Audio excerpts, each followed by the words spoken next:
Hi guys! Welcome to my vlog. So flex ko lang yung Sok Albaraha na dito naman ako nagtrabaho ngayon guys. So ayan guys, ito yung aking ngayon sa mga panahon na to, ito yung aking lugar. So meron kami tatlong shop dito. So baka sunod na meron kami isa sa Oasis Mall. So baka sa sunod naman ay doon naman ako sa Oasis kasi nag-rotation talaga kami guys. So ayan guys, flex ko sa inyo yung Sok Albaraha. Nandito ako ngayon sa souvenirs area ng Sok Albaraha. So ayan guys, so ayan, ipapakita ko na sa inyo guys. So wala nang intro pa, pasok guys. Nandito nga pala ako ngayon sa Albaraha. Ayan, ito yung Albaraha Mall. So guys, dito sa Albaraha Mall guys ay mostly na customer dito guys ay mga turista. So nandito ang mga handmade na mga ano ba to? Handmade na mga handmade na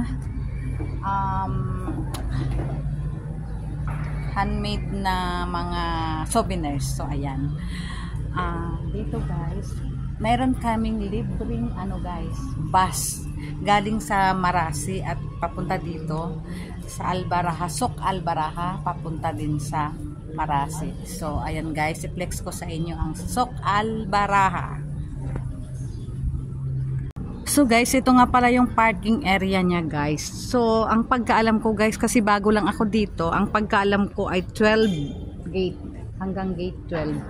So ngayon meron dito sa labas, mayroong alam ko palaruan niyang hawo. So hindi ako sure kasi bago lang ako. So ito yung food court nila guys. Dito ang food court ng Sok Albaraha. So ayan,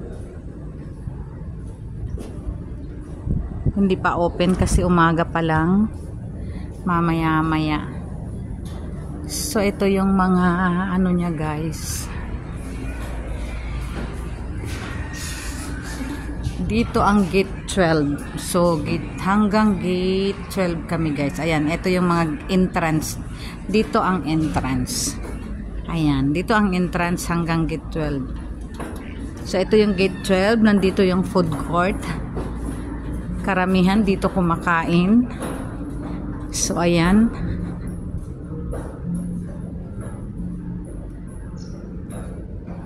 Ayan guys, ito yung food court guys. So ngayon guys, oy, ang ganda dito. Ang ganda ng kanyang Ay, kaya ako pagalitan dito. So ito yung food court guys. So ngayon kasi parang ang pagkaalam ko hapon sila magbubukas dito. 12 nagbubukas na sila. So ito yung food court dito guys. So ayan. Maga pa kasi kaya wala pang tao.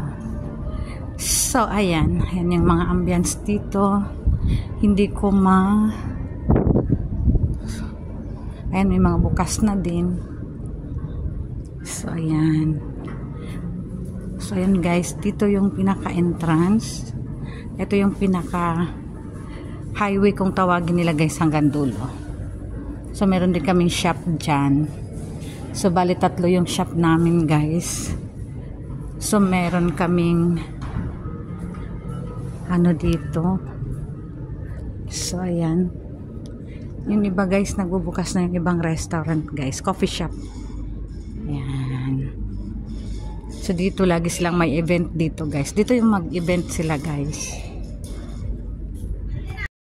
And some here in this bag, plastic. Guys, nandito tayo sa gate 12. Ayan, ito yung mga tinda dito guys. Tsaka tingnan nyo guys. Kasi guys, dito ako ngayon naka-duty sa aming main shop. So ayan yung aming main shop guys. Yung main shop namin guys, ito, premium leather. Original kami guys na mga leather from Pakistan. So welcome to our shop, main shop. So ito guys, ito yung aming mga paninda guys. Ayan. Ayan. So meron kaming mga original siyang leather guys. Ito original leather. Mga original leathers. So ayan. Meron kaming pang mobile. So, mga card holder. Ayan guys. Dito sa mga taga-Bahrain, send me ano yun, message is the key. So, ayan. Mga original guys. Original siya. Ang ganda ng quality niya guys. Cow leather guys. So, mga cow leather siya. Yun ang aming mga paninda. So, dun sa shop ko guys, sa kabila ay ano yun, mix. Meron din kami mga China doon kasi may discount ako doon. Pero ito guys, iba ang naka-duty dito. Ngayon lang ako nag-duty for 6 days daw guys. So, ayan yung mga bags namin guys. Ang gaganda guys.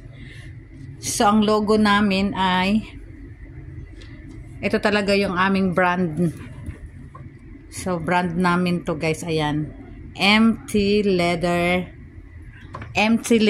Premium Leather. So, Meran Trading. Ang ibig sabihin yan guys. Meran Trading.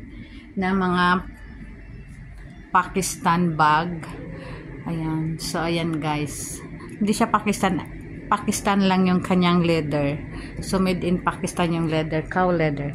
So, meron kaming mga Himalayan salt. So, ayan. Ang ganda ng aming mga Himalayan salt. Ayan. Nagla-light yan siya guys. Ano to? Mga lamp. So, pag nilagay mo sa USB, ayan. Magla-lamp yan siya. So, ayan guys. So, ito yung aming brand. MT Premium Leather. Ang aming brand. Ayan guys, pwede kaming mag-stamp ng name nyo sa mga wallet, card holder. Yun lang. So, for free. Ayan, ganda ng laptop bag namin for ladies laptop. Mga iPad. Ayan. Cow leather guys. Kalabaw. Ng mga balat ng kalabaw. So, ayan. Ayan guys. Balat ng kalabaw. So, mga laptop bags. Pwede nyo rin siyang traveling bag na may laptop na. Sa mga babae naman ito. So, ayan guys. Ang gaganda ng mga bag namin. Meron din kaming mga wallets. So, ayan. Mga book sa mga Arabic. Ayan. Ang gaganda ng bag, guys. Expensive siya, pero, my God, sulit ka. Matagal mo siyang gagamitin. So, ayan yung aming mga bags. Sa banda doon guys, nandun yung isang shop namin, nandun ako. Yun talaga ang aking ano. Itong lugar na to guys, souvenir shop. Mga souvenirs, so. Tingnan mo, mga souvenirs.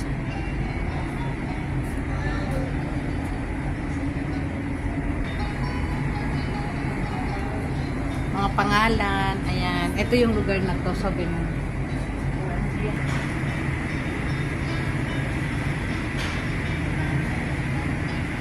So, ayan yung entrance ng gate 12 guys. Tapos, papunta na kayo dito sa shop namin.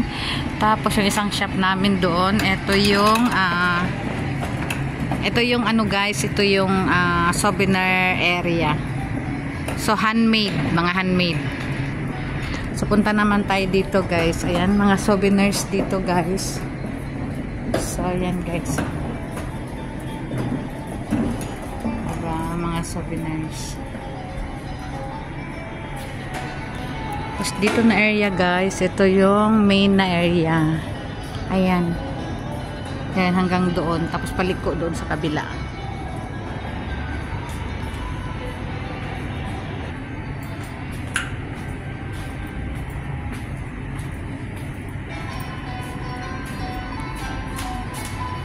Ayan o, mga Bahrain souvenir.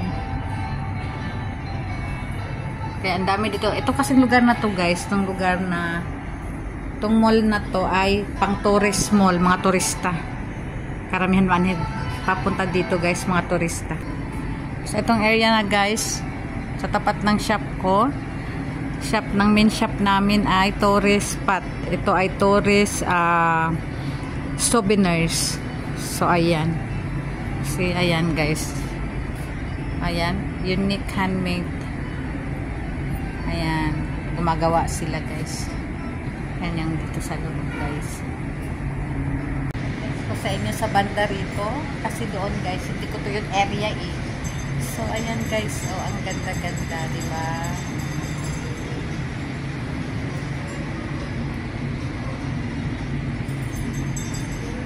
Ayan guys. Ang ganda ng area na to guys. Ito yung mga souvenir area. So, dito sa Soc Albaraha, ito yung pinaka-souvenir area nila. So, dito sa amin, ito mga souvenirs ko. Kaya maraming turista ang pumupunta dito kasi yun na nga souvenir area. So, ayan guys. O, diba? Ang ganda ng lugar namin dito. Ayan. O, ang ganda ng view pati guys. Pero, problema namin guys, pag tag-init kasi mainit siya. Marami nagre-reklamo ng mga tenant. So, plan daw nila itong palitan ng bubong na i-cover na nila yan kasi ang ganda ng design guys. Kung sa design maganda.